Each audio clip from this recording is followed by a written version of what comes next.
Obviously, I've been absent from YouTube for quite a while, a little bit over 3 months. And I appreciate everybody's concern and well wishes, and that brings me microphone such joy. I've really missed my YouTube family. I've just went through one of the hardest periods of my life, and I found it difficult to process and go through it and video. So I'm back, and I'm going to share everything I've been through, what I've learned, and where I am going forward from here. I just want to point out that everybody in life has challenging periods, like those periods of your life where it just feels like everything is crumbling and you have to start over. You have to enter a new chapter in life and define what that is and navigate the feeling of uncomfortableness and unfamiliarity, unfamiliarity.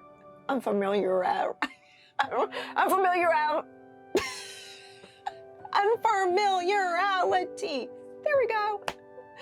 Okay. And I'm not unique at all. Like, the things that I'm going to discuss that happen to almost everybody. And everybody has to go through these things. Everybody struggles. I think that's what joins us as human beings. And somehow I felt comfort in that. So the last time you guys saw me, I was in Las Vegas celebrating my 60th birthday with my son and my son-in-law, my daughter, and my baby granddaughter, Cece, and I was stealth camping at the airport, which was fun. But coming back to Florida, a lot of things happened, and my life seemed to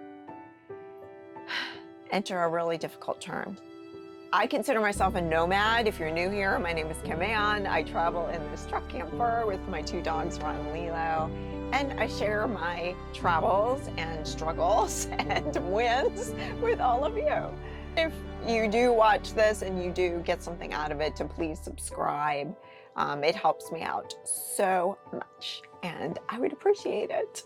A tiny bit of backstory. In my mid-50s, I went through a painful divorce.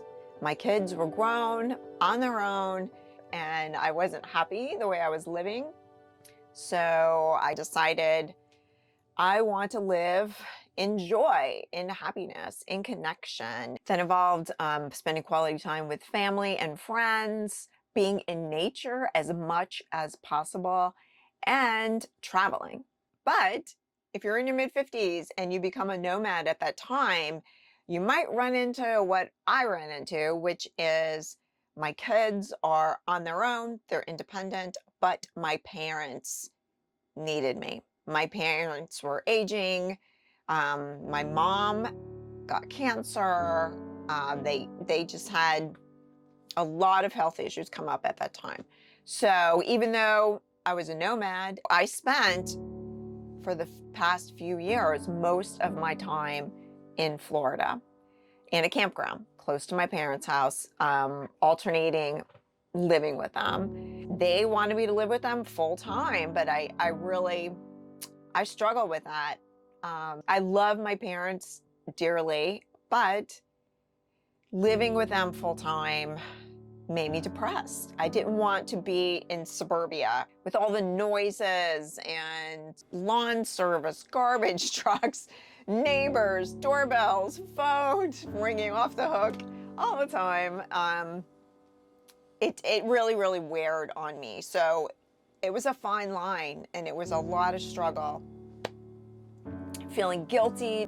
I have two brothers who did share in helping care for my parents, but I'm the one who doesn't have a traditional job. I'm the one who has a nursing background. I am the daughter, so I felt like a lot of the caregiving fell onto me. I had to take care of my mental health, that I didn't get depressed when I was there, and anxious because my mom was high anxiety. And if you ever lived with someone who's waiting for the next shoe to drop all the time, oh my God, I'm getting anxious just thinking about it. Usually when somebody was staying with them, either my brother or my son lived with them for like 4 months, then I will travel. And then my mom's anxiety wasn't through the roof because she just wants someone there just in case something happened. But there's been times where she would call me back from wherever I was traveling, the Upper Peninsula of Michigan, Canada, wherever I was, because of some emergency, and I get back and they're fine. They're driving, they're going out to dinner with their friends. She just wanted someone here because with her own disease process going on, having to care for my dad, it just put a lot of stress on her. And a person who has high anxiety to begin with, it just gets worse. This past summer, I found at that point that my parents really did need somebody full time. So I stayed with them from June to September. And in September, my brother and his wife retired. They came down for a few months, which I was so grateful. And then at that point, I was able to go see my daughter, to go to a 10-day silent meditation retreat and do things for me that filled my cup and made me happy. But on the trip to Las Vegas for my birthday, I came back and that's when everything seemed to fall apart. My parents got a lot worse. I broke my foot. I threw out my back. I had to escape a hurricane. My brother was still here, so he was helping. My other brother came. There was some family dynamics where, it's amazing how family dynamics, just can trigger you and bring you right back to like when you were in school-aged child crying in your room under the covers. So that kind of happened. But, when you grow up in a family that feelings are rarely discussed and emotions are pushed down, that's the behavior you learn. And then when something blows up, like both parents go on hospice the same day and just start deteriorating, emotions are stirred, people are triggered. And I love my family so much, but stuff like that happens. Both of my parents ended up passing, and it was just so painful to see them suffer. They didn't last very long in hospice. My dad was suffering from terminal restlessness, which means his kidneys start shutting down and toxins are all throughout his body and brain. He couldn't rest. He couldn't walk anymore, but of course, he wanted to walk. He was belligerent. He was yelling at us. He was combatant, and he kept falling. So he went into the hospice house, and he ended up passing within 3 days. And after that, my mom just went downhill fast. She had rectal cancer, so she was on heavy pain medication, anti-anxiety medication. She kind of turned into a zombie and couldn't function anymore. So 11 days after she passed, and it was just a lot. It was a lot having them both pass at the same time and just trying to navigate my emotions.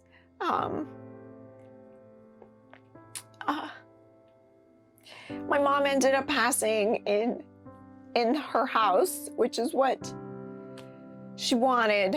My 2 brothers, my 2 sister-in-laws, and me around her bedside, encouraging her to stop suffering and we would be okay. And I don't know, watching someone die like that You know, I've been a nurse in the OR for like 23 years, and I've seen people die, but it's different when they die in the OR. I mean, seeing someone in person transition through the stages and die is for me like life changing, and I think it's gonna forever alter the way I live my life from now on, because it was almost like a birth in reverse, you know, us encouraging her holding on, but trying to let go, but still holding on to life when she's suffering so much. And when she finally did go, just seeing the spirit taken out of her. And, you know, of course the body tries to hold on. So after she was gone, her body was still trying to gasp for air, but she was gone. And it was the weirdest thing. It was like aliens just took her, and we're all standing there in her house, surrounded by all of her things that she accumulated throughout her whole life. I was wondering, wow, what is the meaning of all of this, of all of his life, when just like that, you're gone? And all the things that you worked so hard and meant so much for you, they don't mean that to other people. It's the strangest thing.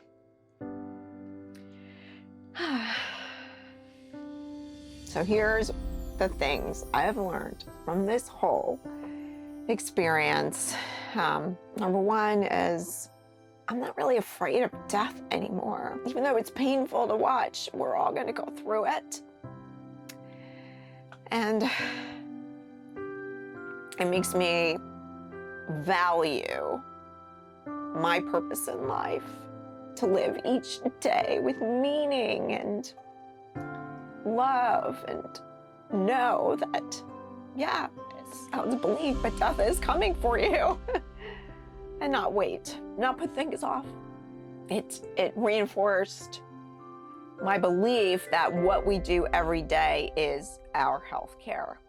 It's not like your colonoscopy or your routine physical. That really isn't your health care.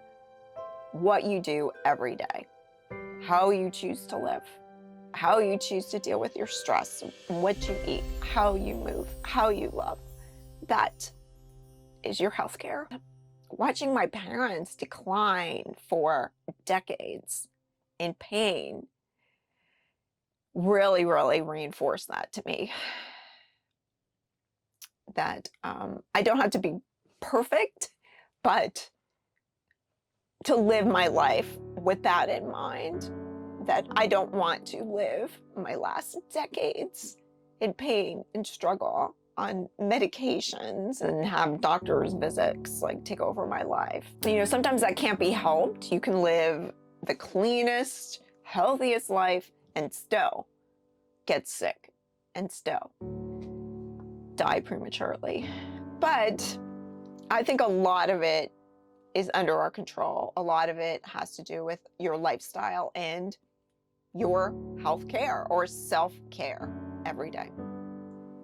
All of us have different chapters in our life.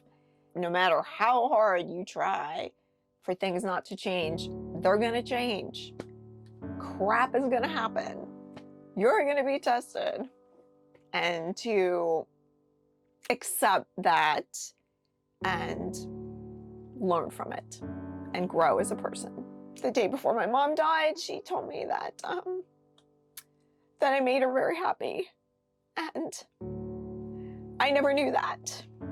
I never knew that. My family really doesn't talk about deep feelings, and it really, really touched me. And yeah, it's like going forward,